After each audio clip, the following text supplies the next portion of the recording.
Merci, cher maître. Chers maîtres, chers participants à cette 5e journée scientifique du CAMES, je suis le docteur Camille Kofi de l'Université Alassane Ouattara, Côte d'Ivoire. Ce travail que j'aimerais présenter a été réalisé à l'Université Félix Houphouët-Boigny, Côte d'Ivoire, avec la collaboration du laboratoire Stress Oxydant, pathologie métabolique de l'Université d'Angers, et il porte sur l'activité anti-hyperglycémiante de l'extrait éthanolique de Cassia siamea chez un modèle de diabète de type 2, la souris obèse leptine déficiente. Le diabète est une pathologie endocrinienne et métabolique qui constitue aujourd'hui un problème réel de santé publique à travers le monde et aussi à travers toute l'Afrique. Le traitement conventionnel consiste à administrer les antidiabétiques oraux en combinaison avec de l'insuline. À côté de cette médecine, les populations, surtout d'Afrique noire, utilisent la médecine traditionnelle comme alternative thérapeutique. Et parmi les plantes médicinales utilisées contre le diabète, nous avons identifié Cassia siamea, qui appartient à la famille des Fabacées. Cette plante est communément appelée acacia et pousse régulièrement dans les régions tropicales. Elle est utilisée par les populations pour le traitement souvent du paludisme, du diabète et de l'hypertension. Les études scientifiques sur sa composition chimique ont révélé que les feuilles contiennent des flavonoïdes, des chromones, des anthraquinones et bien d'autres molécules. Cependant, les preuves de son activité antidiabétique restent entièrement à élucider. Alors, l'objectif général de cette étude est de déterminer les effets anti-hyperglycémiens de l'extrait éthanolique de feuilles de cassia chez un modèle d'étude de diabète de type 2 associé à l'obésité. Le diabète de type 2 parce que c'est cette forme de diabète qui est la plus répandue dans le monde. Spécifiquement, il s'agit de déterminer les effets de cette plante cassia sur le poids corporel et surtout sur l'hyperglycémie des souris obèses. Et enfin, de rechercher les mécanismes d'action pharmacologique impliqués. Alors, le modèle d'étude, comme l'avons dit, est une souris obèse qui est déficiente en leptine. Et il faut dire que la leptine est une protéine produite par les cellules adipeuses pour réguler la prise alimentaire. La déficience de cette leptine chez les animaux va provoquer une prise excessive d'aliments et donc qui va entraîner une augmentation excessive aussi du poids et une hyperglycémie chronique, une résistance à l'insuline. Toutes ces caractéristiques sont du diabète de type 2. Le protocole expérimental, nous avons récolté les feuilles fraîches de Cassia siamea, séchées à l'abri de lumière, et la poudre obtenue a été utilisée pour l'extraction avec l'éthanol à 80%. Cet extrait a été administré aux différents groupes de souris à la dose de 200 mg par kg. Cette dose, il faut dire qu'elle a été déterminée à l'issue des travaux préliminaires. Et ici, les groupes constitués, il y en a 4 groupes. 2 groupes de souris obèses, un groupe qui reçoit l'extrait de cassia et l'autre groupe qui prend le placebo, donc contrôle, et un groupe aussi de souris normales qui reçoit l'extrait et l'autre groupe de souris normales qui reçoit le placebo. Ces 4 groupes de souris ont été traités pendant 4 semaines, au cours desquelles la glycémie, le poids corporel ont été déterminés.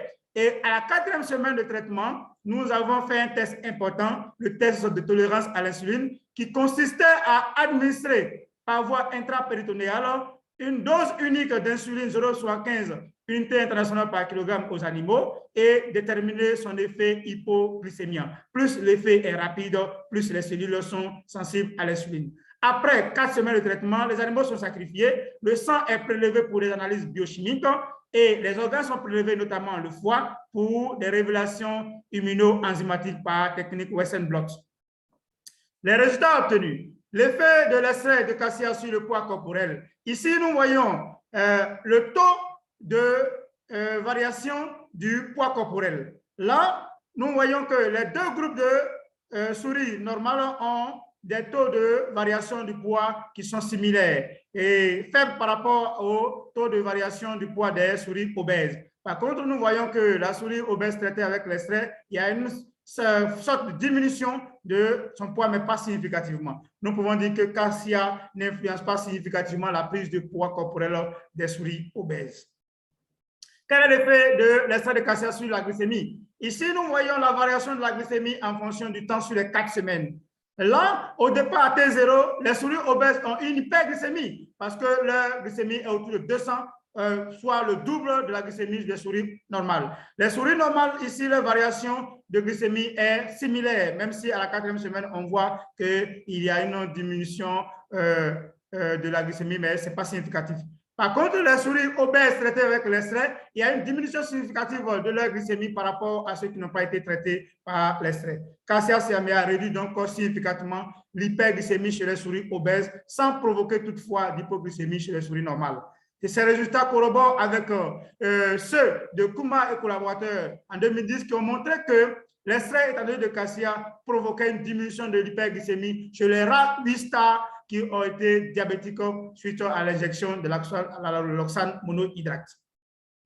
Quel est l'effet de cassia sur la tolérance à l'insuline? Ici, on voit la variation de la glycémie en fonction du temps sur les 1 heure après administration de l'insuline intrapéritonéale. Ici, les animaux ne sont pas mis à jeun, donc les glycémies sont élevées. On voit le taux de glycémie chez les souris normales qui est de 200, alors que chez les souris obèses, c'est de 400 autour.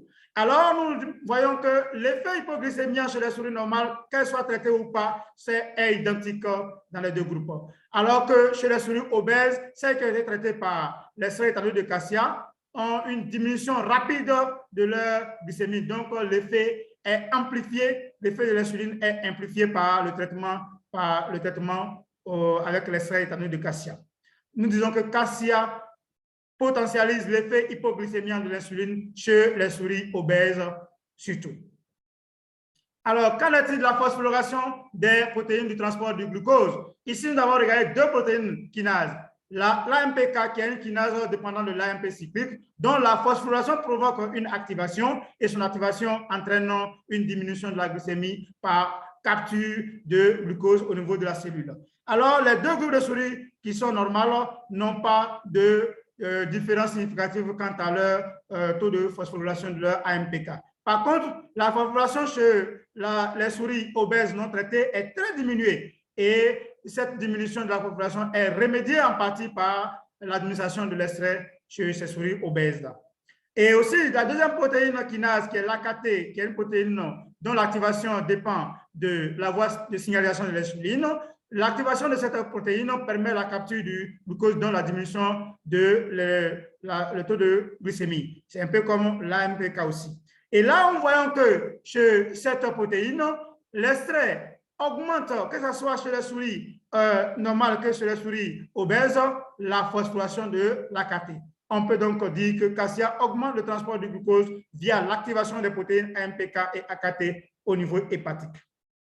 En conclusion, nous pouvons dire que notre étude a montré que l'extrait éthanolique de cassia seambia posséderait un effet anti-hyperglycémien et les mécanismes pharmacologiques mis en jeu, c'est que cette plante permet l'augmentation de la sensibilité des cellules à l'insuline et l'activation du transport du glucose via la phosphorylation de l'AMPK et l'AKT. Alors, en perspective, nous comptons réaliser des études de phytochimie bioguidée pour permettre d'identifier la fraction de cet extrait de cassia qui est la plus active et la plus tolérée afin de pouvoir permettre une utilisation efficiente de cette plante cassia seambia contre le diabète. Je vous remercie pour votre aimable attention.